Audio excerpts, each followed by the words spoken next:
So here's the question. Has science discovered God? Well, Einstein didn't believe it was possible, but Stephen Hawking said it might be the greatest scientific discovery of all time. So, what discovery has baffled the greatest scientific minds of the past century, and why has it caused them to rethink the origin of our universe? Well, new and more powerful telescopes have unlocked mysteries about our universe never before revealed, giving us amazing new scientific insight into the origin of life. Has science discovered God? But wait a minute. Hasn't science proven we don't need God to explain the universe? What is it about this discovery that is so fundamentally different, and why has it stunned the scientific world? Well, this discovery, along with what molecular biologists have learned about the sophisticated coding within DNA, have many scientists now admitting that the universe and life itself appear to be part of a grand design. One cosmologist put it this way: many scientists, when they admit their views, incline toward the design argument. Surprisingly, many scientists who are now talking about God have no religious belief whatsoever. So, what are these stunning discoveries that have scientists suddenly speaking of God? Well, there are three revolutionary discoveries from the fields of astronomy and molecular biology that really stand out. One, the universe had a beginning. Two, the universe is just right for life. And three, DNA coding reveals intelligence. The statements leading scientists have made about these discoveries may shock you. Let's take a look. The universe had a one-time beginning. Since the dawn of civilization, man has gazed in awe at the stars, wondering what they are and how they got there. Although on a clear night the unaided human eye can see only about 6,000 stars, Hubble and other powerful telescopes reveal there are 1 billion trillion stars clustered in over 100 billion galaxies. In fact, our sun is like one grain of sand amidst the world's beaches. But prior to the 20th century, the majority of scientists believed our own Milky Way galaxy was the entire universe, and that only about 100 million stars existed. Most scientists of the past believed that our universe never had a beginning. They believed that mass, space, and energy that compose our entire universe had always existed. But in the early 20th century, astronomer Edwin Hubble discovered that the universe is expanding. Rewinding the process mathematically, he calculated that everything in the universe, including matter, energy, space, and even time itself, actually had a beginning. Well, shockwaves hit the scientific community. Many scientists, including Einstein, reacted negatively. In what Einstein later called the biggest blunder of my life, he fudged the equations to avoid the implication that the universe had a beginning. Well, perhaps the most vocal adversary of the idea that the universe had a beginning was British astronomer Sir Frederick Hoyle, who sarcastically nicknamed the creation event a Big Bang. He stubbornly held to his steady-state theory that the universe had always existed. Well, so did Einstein and other scientists until the evidence for a beginning became overwhelming. The logical conclusion was like the proverbial elephant in the room, namely that something or someone beyond scientific investigation must have started it all. Then finally, in 1992, the COBE satellite experiments proved that the universe really did have a one-time beginning in an incredible flash of light and energy. Although some scientists called it the moment of creation, most preferred referring to it as the Big Bang. Astronomer Robert Jastrow tries to help us imagine how it all began. The picture suggests the explosion of a cosmic hydrogen bomb. The instant in which the cosmic bomb exploded marked the birth of the universe. So the conclusion is, everything in the universe came from nothing. Science is unable to tell us what or who caused the universe to begin, but some believe it clearly points to a creator. British theorist Edward Milne wrote a mathematical treatise on relativity, which concluded by saying, "As to the first cause of the universe, in the context of expansion, that is left to the reader to insert, but our picture is incomplete without him." Another British scientist, Edmund Whittaker, attributed the beginning of our universe to divine will constituting nature from nothingness. Many scientists were struck by the parallel of a one-time creation event from nothing with the biblical creation account in Genesis 1:1. Prior to this discovery, many scientists regard the biblical account of creation from nothing as unscientific. Although he called himself an agnostic, Robert Jastrow was compelled by the evidence to admit, "Now we see how the astronomical evidence leads to a biblical view of the origin of the world." Another similar statement came from agnostic George Smoot, the Nobel Prize-winning scientist in charge of the COBE experiment. He put it like this: "There is no doubt that a parallel exists between the Big Bang as an event and the Christian notion of creation from nothing." Scientists who used to scoff at the Bible's account of creation are now admitting that the biblical concept of creation from nothing has been right all along. Cosmologists who specialize in the study of the universe and its origins soon realized that a chance cosmic explosion could never bring about life any more than a nuclear bomb would, unless it was precisely engineered to do so. And that meant a designer must have planned it.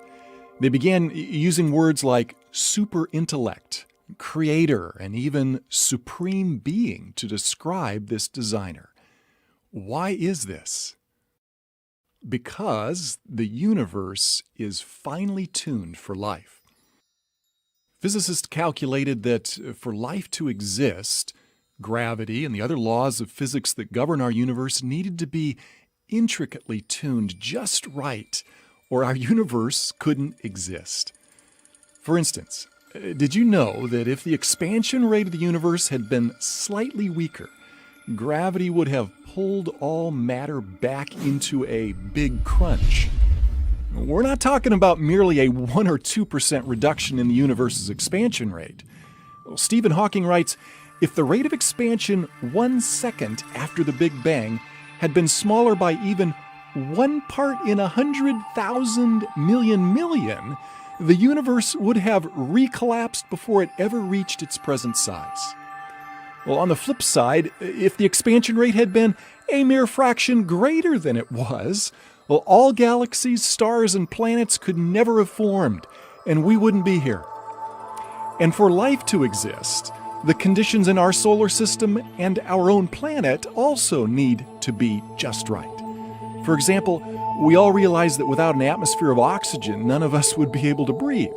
And without oxygen, water couldn't exist. Without water, there would be no rainfall for our crops. Other elements such as hydrogen, nitrogen, sodium, carbon, calcium, and phosphorus are also essential for life. But that alone is not all that's needed for life to exist. The size, temperature, relative proximity, and chemical makeup of our planet, sun, and moon also need to be just right.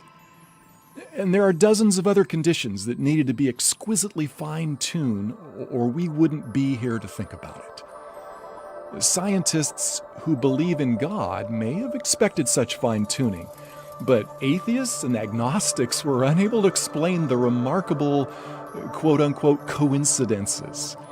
Theoretical physicist Stephen Hawking, an agnostic, writes, "The remarkable fact is that the values of these numbers seem to have been very finely adjusted to make possible the development of life."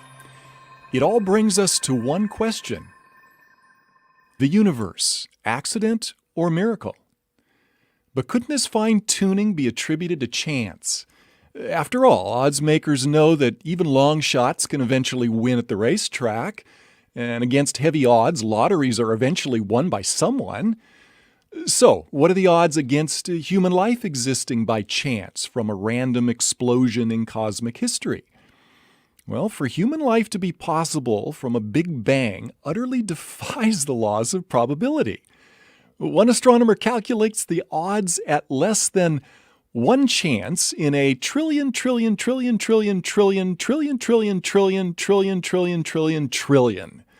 In other words, it would be far easier for a blindfolded person in one try to discover one specially marked grain of sand out of all the beaches of the world. Look at it this way. The odds of one random Big Bang producing life as we know it would be like one person winning over 1,000 consecutive Mega Million Dollar lotteries after purchasing only a single ticket for each. Not very likely? Really quite impossible, unless it was fixed by someone behind the scenes, which is what everyone would think. And that is what many scientists are concluding. Someone behind the scenes designed and created the universe. Well, this new understanding of how miraculous human life is in our universe led the agnostic astronomer George Greenstein to ask, is it possible that suddenly, without intending to, we've stumbled upon the scientific proof of the existence of a supreme being? However, as an agnostic, Greenstein maintains his faith in science rather than a creator to ultimately explain our origins. Robert Jastrow explains why some scientists are reluctant to accept a transcendent creator. He says, there is a kind of religion in science. It is the religion of a person who believes there is order and harmony in the universe. This religious faith of the scientists is violated by the discovery that the world had a beginning under conditions in which the known laws of physics are not valid, and as a product of forces or circumstances we cannot discover. When that happens, the scientist has lost control. If he really examined the implications, he would be traumatized. Well, it's understandable why scientists like Greenstein and Hawking seek other explanations rather than attribute our finely tuned universe to a creator. Hawking speculates that other unseen and unprovable universes may exist, increasing the odds that one of them, like ours, is perfectly fine-tuned for life. However, since his proposal is speculative and outside of verification, it can hardly be called scientific. Although he's also an agnostic, British astrophysicist Paul Davies dismisses Hawking's idea as too speculative. He writes, such a belief must rest on faith rather than observation. Although Hawking continues leading the charge to explore purely scientific explanations for our origins, other scientists, including many agnostics, have acknowledged what appears to be overwhelming evidence for a creator. Astronomer Frederick Hoyle wrote, a common sense interpretation of the facts suggests that a super intellect has monkeyed with physics as well as chemistry and biology, and that there are no blind forces worth speaking about in nature. Although Einstein wasn't religious and didn't believe in a personal God, he called the genius behind the universe an intelligence of such superiority that compared with it, all the systematic thinking and acting of human beings is an utterly insignificant reflection. Atheist Christopher Hitchens, who spent much of his life writing and debating against the existence of God, was most perplexed by the fact that life couldn't exist if things were different by just 1 degree or 1 hair. Davies acknowledges, there is for me powerful evidence that there is something going on behind it all. It seems as though somebody has fine-tuned nature's numbers to make the universe. The impression of design is overwhelming. But astronomy is not the only area where science has discovered evidence for design. There is another discovery DNA, the language of life. As recent as 1953, molecular biologists discovered intricately complex design in the microscopic world of DNA. This tiny molecule has been called the brains behind each cell in our body, as well as every other living thing. Yet the more they discover about DNA, the more amazed they are at the brilliance behind it. Scientists who believe the material world is all that exists, like Richard Dawkins, argue DNA evolved by natural selection without a creator. Yet even most ardent evolutionists admit that the origin of DNA's intricate complexity is unexplainable. DNA's intricate complexity caused its co-discoverer, Francis Crick, to believe that it could never have originated on Earth naturally. Crick, an evolutionist, believed life is too complex to have originated on Earth and must have come from outer space. He wrote, "An honest man, armed with all the knowledge available to us now, could only state that, in some sense, the origin of life appears at the moment to almost be a miracle. So many are the conditions which would have had to have been satisfied to get it going." The coding behind DNA reveals such intelligence that it staggers the imagination. A mere pinhead volume of DNA contains information equivalent to a stack of paperback books that would encircle the Earth 5,000 times. And DNA operates like a language with its own extremely complex software code. Microsoft founder Bill Gates says that the software of DNA is far, far more complex than any software we have ever developed. Richard Dawkins and other evolutionary biologists believe that all this complexity originated through natural selection. Yet, as Crick, a Nobel Prize winner, remarked, natural selection could never have produced the first molecule.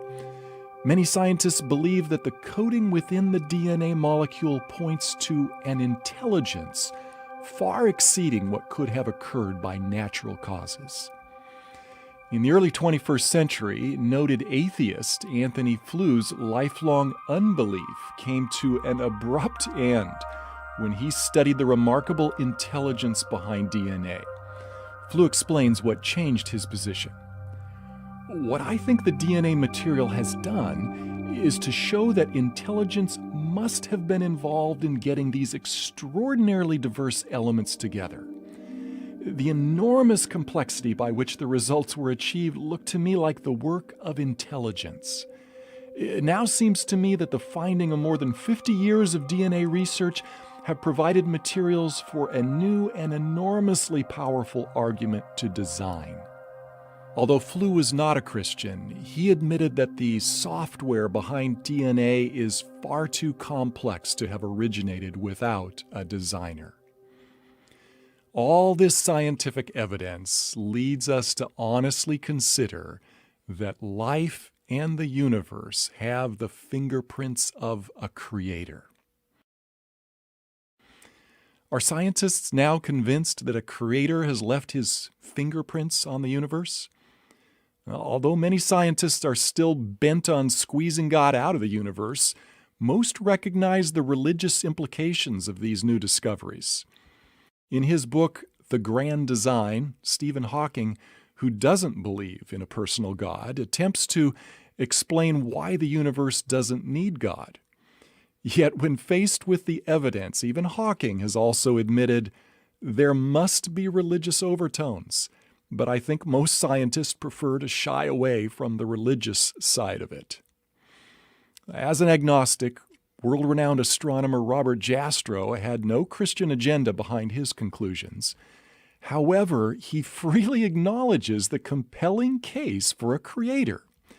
He writes of the shock and despair experienced by scientists who thought they had squeezed God out of their world. These are his words. "For the scientist who has lived by his faith in the power of reason, the story ends like a bad dream.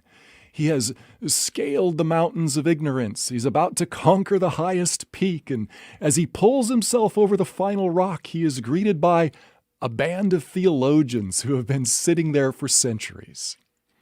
So, what if, after all, there is a creator? If there is a superintelligent creator, the question arises, what is he like? Is he just some cosmic force like in Star Wars, or is he a personal being like us? Well, since we're personal and relational beings, wouldn't the one who created us also be personal and relational? Many scientists, like Arthur L. Shavlov, professor of physics at Stanford University and winner of the Nobel Prize in Physics, believe that these new discoveries provide compelling evidence for a personal God. He writes, "It seems to me that when confronted with the marvels of life in the universe, one must ask why and not just how. The only possible answers are religious. I find a need for God in the universe and in my own life." If God is personal, and since He has given us the ability to communicate, wouldn't we expect Him to communicate with us and let us know why we are here? Well, as we've seen, science is unable to answer questions about God and the purpose for life. However, since the Bible was right about creation from nothing, might it also be trustworthy regarding God, life, and purpose? 2,000 years ago, a man set foot on our planet who claimed to have the answer to life. Although his time on Earth was brief, his impact changed the world and is still felt today. His name is Jesus Christ.